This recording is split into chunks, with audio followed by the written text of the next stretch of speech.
Kita berjumpa lagi dalam channel YouTube Jalan Doa dalam seri pengajaran Aku Ingin Melihat Allah bagian yang ke-30. Pada bagian yang ke-30 ini kita akan berbicara mengenai jalan pengudusan melalui semangat Teresian. Selama beberapa waktu di channel YouTube Jalan Doa ini kita telah membahas tentang kehidupan doa dari buku Aku Ingin Melihat Allah bagian yang pertama. Kita mencoba bersama belajar dan juga mendalami spiritualitas Karmel, khususnya Karmel dari Santa Teresa Avila bersama dengan Santo Yohanes Salib dan juga Santa Teresia Lisieux.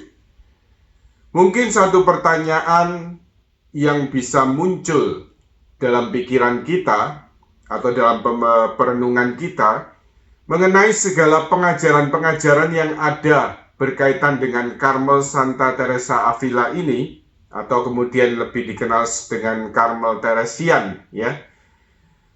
Apakah spiritualitas ini cukup membumi? Ya. Apakah spiritualitas ini mungkin sementara orang berpikir hanya untuk suster-suster atau romo-romo atau juga bruder-bruder kontemplatif, ya, khususnya juga bagi menjadi anggota dari Karmel Santa Teresa Avila, yaitu Karmel OCD. Atau yang lain juga berpikir ini spiritualitas para ningrat. Seringkali juga Santa Teresa Avila sebagai mater spiritualium atau bunda hidup rohani seringkali dianggap hanya memperhatikan jiwa-jiwa yang sedang bertumbuh atau mau bertumbuh secara hidup rohani, tetapi kurang memberi perhatian bagi para pendosa berat.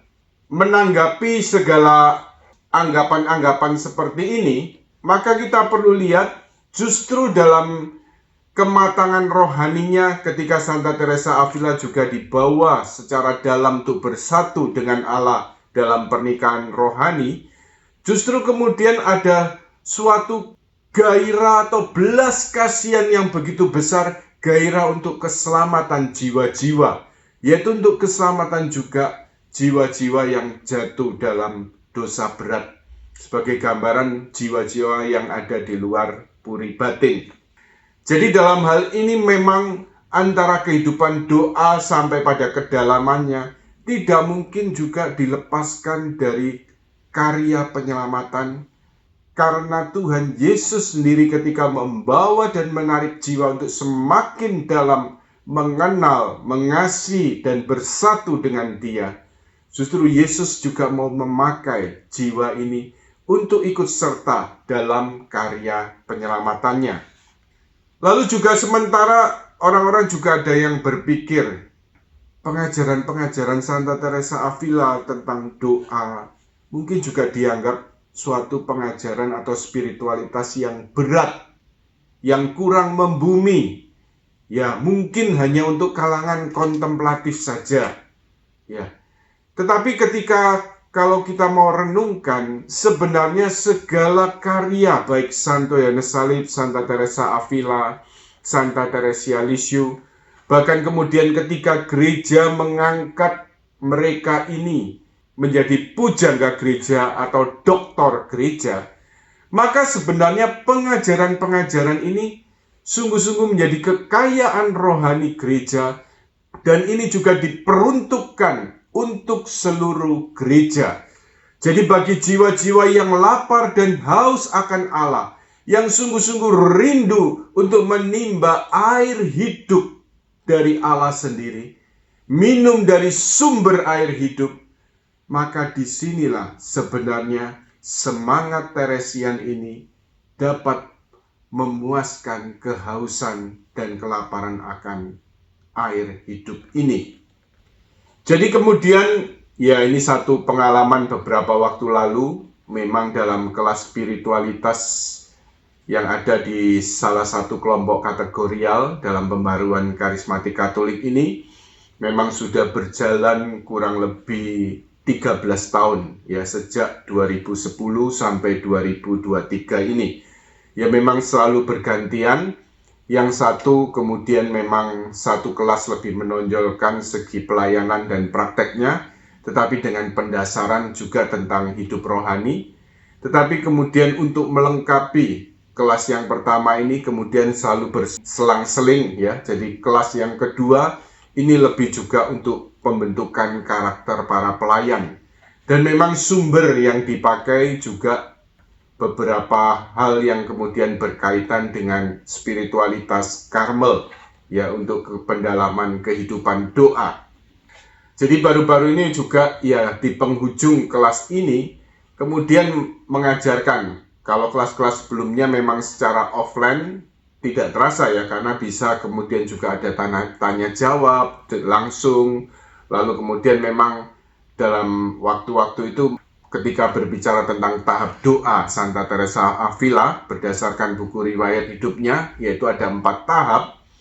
Memang kemudian pada bagian yang keempat kemudian terpisah sendiri. Tetapi pada kesempatan ini karena masalah praktis dan masalah teknis akhirnya dijadikan satu bahan.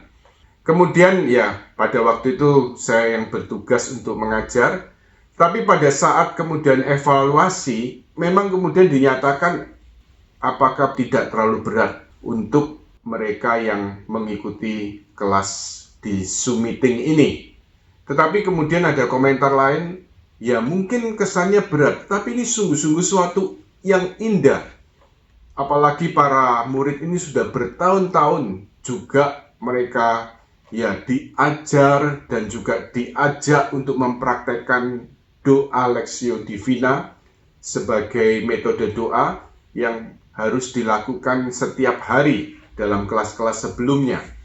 Jadi kemudian juga ada yang beri komentar bahwa ini sudah waktunya memang, karena mereka bertahun-tahun ada di kelompok kategorial ini. Tapi perlu kita tahu juga bahwa memang dalam hal ini ajaran rohani baik Santa Teresa Avila, Santo Yohanes Salib, Santa Teresia Lisieux ini memang bukan hanya untuk para kontemplatif saja, atau juga bukan hanya untuk para karmelit saja. Tetapi ketika gereja juga mengangkat mereka menjadi doktor gereja, pujangga gereja, maka seluruh ajaran rohani ini juga berlaku dan juga untuk semua jiwa-jiwa yang haus akan Allah. Dan sebenarnya justru apa yang diajarkan Santa Teresa Avila mengenai doa ini merupakan penyederhanaan dari seluruh kehidupan doa. Tidak perlu terlalu banyak metode, tidak perlu terlalu banyak berpikir, tidak perlu terlalu banyak perenungan, tetapi kembali pada yang pokok, bahwa doa adalah hubungan pribadi dengan Allah. Doa adalah persahabatan dengan Allah. Dan pada kenyataannya juga penulis-penulis komentar-komentar terhadap karya Santo Yohanes Salib atau Santa Teresa Avila, penulis dan pengajar, juga kita jumpai tokoh-tokoh awam, seperti seorang dosen spiritualitas dari satu universitas di Amerika Serikat, yaitu kita jumpai juga Susan Muto. Lalu di kalangan pembaruan karismatik Katolik internasional ada juga satu tokoh, Ralph Martin, yang mengalami perjumpaan mulai dari studinya dengan Yohanes Salib ketika dia harus membuat tulisan-tulisan berkaitan dengan buku-buku karya Yohanes Salib, sampai akhirnya mengalami secara pribadi yang dia sebut sebagai pengalaman kemuliaan Allah yang boleh dia alami ketika membaca salah satu karya Yohanes Salib, yaitu Mada Rohani. Dan mereka kemudian ya menulis, mengajar ajaran rohani baik Santa Teresa Avila dan juga Santo Yohanes Salib dan juga Santa Teresia Lisieux. Kemudian kalau kita melihat tentang semangat Teresian ini, tentunya semangat Teresian ini berakar dari Ordo Karmel, di mana dalam Ordo Karmel telah mengangkat Nabi Elia sebagai pendiri dari Ordo. Mau tidak mau semangat dari Nabi Elia ini juga memberikan pengaruh besar bagi Santa Teresa Avila, khususnya juga dalam usaha-usaha pembaharuan Ordo Karmel yang dia lakukan bersama Santo Yohanes dari Salib. Apa yang menjadi moto dari Karmel Teresian ini, yaitu apa yang dinyatakan Nabi Elia, Selo selatus sum pro domino Deus exercitum, dari 1 Raja-Raja bab 19 ayat 10. Artinya, aku bekerja segiat-giatnya bagi Tuhan Allah semesta alam. Apa yang menjadi moto dari Karmel Teresian ini, mau tidak mau juga memberikan pengaruh. Sebagaimana Nabi Elia telah terbakar dan dibakar oleh api doa dan kontemplasi, demikian juga Santa Teresa Avila telah dibakar oleh api kasih ilahi, oleh api doa dan kontemplasi. Sehingga setelah dibakar oleh api doa dan kontemplasi ini, mau tidak mau ada satu kerinduan untuk bekerja segiat-giatnya untuk kemuliaan Allah, untuk pembaharuan Karmel, dan untuk pembaharuan Karmel pada khususnya, dan juga pembaharuan gereja pada umumnya. Sehingga kalau kita jumpai dalam pembaharuan Ordo Karmel, juga mempunyai satu tujuan ya, yaitu dalam hal ini tentunya untuk boleh semakin mencintai Kristus, boleh mengikut serta menyelamatkan jiwa-jiwa, tetapi secara khusus juga bekerja bagi gereja, untuk mendukung para pejabat gereja, untuk mendukung semua orang yang berkarya aktif dalam gereja, untuk kemudian sungguh-sungguh boleh menjadi alat yang handal, menjadi saksi-saksi Kristus yang handal di hadapan Tuhan dan bagi gereja kudusnya. Latar belakang juga pada zaman Santa Teresa Avila, yaitu memang terjadi satu skisma besar ya dalam gereja Katolik, yaitu perpecahan, sehingga kemudian munculnya gereja-gereja Protestan yang dimulai oleh Martin Luther. Dan kemudian ya, salah satu sisi juga harus kita akui dengan rendah hati, memang dengan segala kelemahan, segala keterbatasan yang ada dalam gereja Katolik, dan juga ya menurunnya semangat kerohanian yang ada dan dialami gereja pada zaman itu, sehingga akhirnya juga menimbulkan satu protes yang keras dan juga akhirnya memunculkan perpecahan, sehingga munculnya gereja-gereja Protestan. Tetapi kemudian ya kita lihat gereja yang dibangun di atas batu karang ini, dapat kita bayangkan ya, seperti di laut lepas yang kemudian penuh dengan batu karang. Ya kalau boleh katakan seperti batu karang ada juga di pantai di daerah Malang Selatan itu ya, jadi penuh dengan batu karang. Tetapi kemudian ya, bagaimana ombak itu menerjang batu karang itu, ombak terus-menerus menerjang, dan batu karang ini tetap kokoh berdiri. Demikian juga gereja yang satu, kudus, Katolik dan Apostolik ini, walaupun dilanda badai yang hebat, satu skisma yang besar, tetapi bagaimana Tuhan Yesus telah berjanji akan mendirikan gereja di atas batu karang. Sehingga di tengah segala hantaman yang luar biasa, perpecahan yang luar biasa itu, Tuhan juga mau membangkitkan tokoh-tokoh untuk menghadapi reformasi Protestan itu. Kita jumpai tokoh-tokoh besar sekitar tahun 2022 yang lalu, gereja mengajak kita merayakan kanonisasi dari Santo Ignatius Loyola dan juga Santa Teresa Avila dan juga beberapa para kudus lainnya. Tetapi mereka ini tokoh-tokoh yang dipakai Tuhan untuk menghadapi reformasi Protestan. Ibaratnya Santo Ignatius Loyola digambarkan seperti otak dari kontra-reformasi. Lalu kemudian Santa Teresa Avila menempati sebagai jantung atau hati dari kontra-reformasi ini. Disinilah kemudian Tuhan membangkitkan figur Santo Ignatius Loyola bersama Santa Teresa Avila untuk menyelamatkan gereja dan situasi yang terjadi pada waktu-waktu itu, pada waktu terjadi skisma dengan Protestan ini. Jadi dalam hal ini, sehingga satu tujuan pembaharuan biara-biara Karmel yang dilakukan Santa Teresa Avila bersama Santo Yohanes Salib ini, jadi salah satu tujuannya adalah bekerja bagi gereja kudus.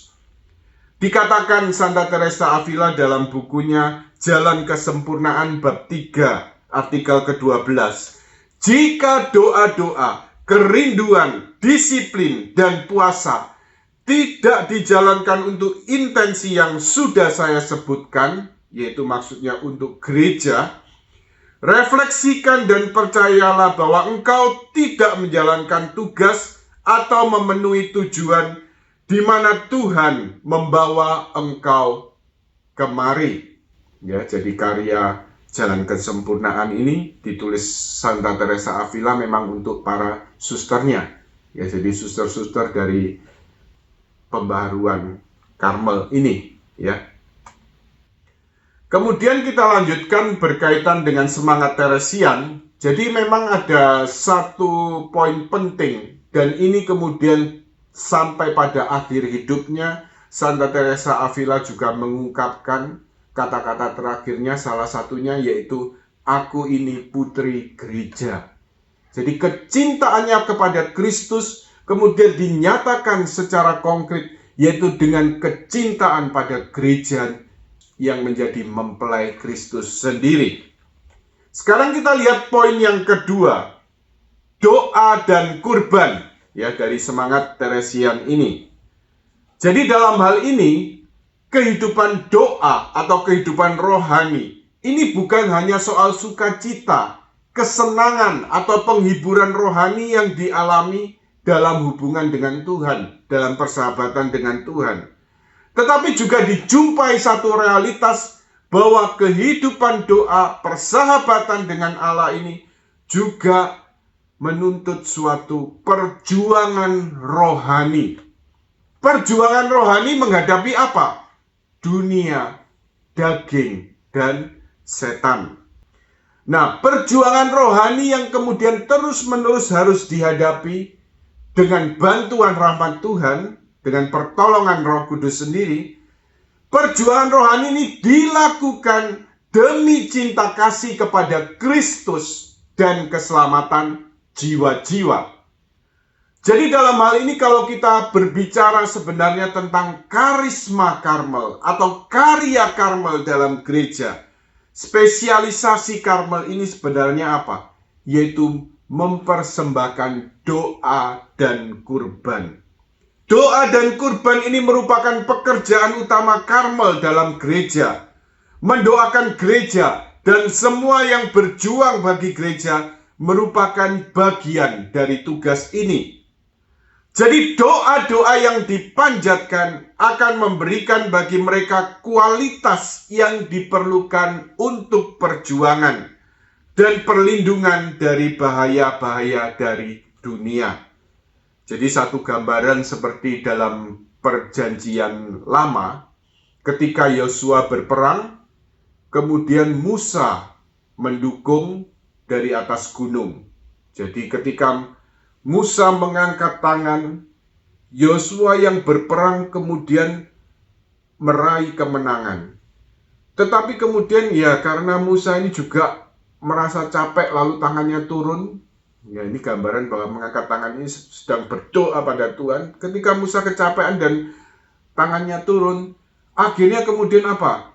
Rupanya Yosua dan pasukannya kemudian melemah, sehingga musuh mulai menjadi semakin kuat. Akhirnya dengan kesadaran ini maka yang menyertai Musa saat itu yaitu Harun dan satu orang lagi kemudian akhirnya apa? Mendukung Musa dari kanan dan kiri, lalu supaya apa? Musa dapat mengangkat tangan terus kepada Allah, sehingga akhirnya Yosua dan pasukannya dapat meraih kemenangan. Ini satu gambaran bagaimana sungguh-sungguh diperlukan dukungan doa. Dan dalam konteks zaman ini, juga dengan satu pencurahan Roh Kudus secara baru pada zaman ini, semakin banyak orang disadarkan bahkan digerakkan untuk juga melakukan pelayanan doa, yaitu sebagai backing prayer atau juga sebagai pendoa-pendoa syafaat. Ini suatu yang juga sangat berharga dan dibutuhkan dalam situasi zaman ini. Kita lihat bagaimana doa-doa dan kurban yang dipersembahkan ini juga menentukan kualitas yang diperlukan untuk perjuangan. Gambarannya tadi Yosua dan pasukannya yang didukung doa oleh Musa. Dan juga sekaligus melindungi para pelayan gereja ini juga dari bahaya-bahaya dunia. Dikatakan Santa Teresa Avila dalam karyanya Jalan Kesempurnaan bab 3 artikel kedua, dengan menyibukkan diri kita dalam doa bagi mereka yang membela gereja dan bagi para pengkhotbah dan orang-orang terpelajar yang membela gereja, kita semua harus melakukan apa yang bisa kita lakukan untuk membantu Tuhanku. Jadi ini merupakan satu bentuk pelayanan dan benar-benar disadari juga di dalam Karmel. Sehingga anak rohani Santa Teresa Avila, yaitu Santa Teresia Lisieux atau Santa Teresia dari kanak-kanak Yesus, dia menemukan panggilannya dalam gereja Bagaimana dalam satu perenungan dia merasakan seluruh panggilan itu ada dan di dalam dirinya. Kerinduan untuk menjadi pewarta Injil, pengkhotbah, menjadi imam, menjadi kemudian juga martir, melakukan segala karya-karya misi, karya sosial, karya karitatif, pokoknya semua mau dilakukan untuk kemuliaan Tuhan. Tetapi dalam kerinduan-kerinduan yang besar dan meluap-luap ini, tetapi kemudian akhirnya dia mencari terang Tuhan, bimbingan Tuhan dari kitab suci.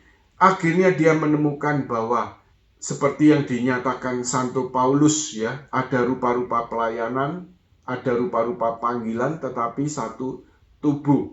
Dan dia menemukan bahwa sebenarnya yang menggerakkan semua itu, segala pelayan-pelayan gereja tadi, yang menggerakkan semua itu adalah kasih.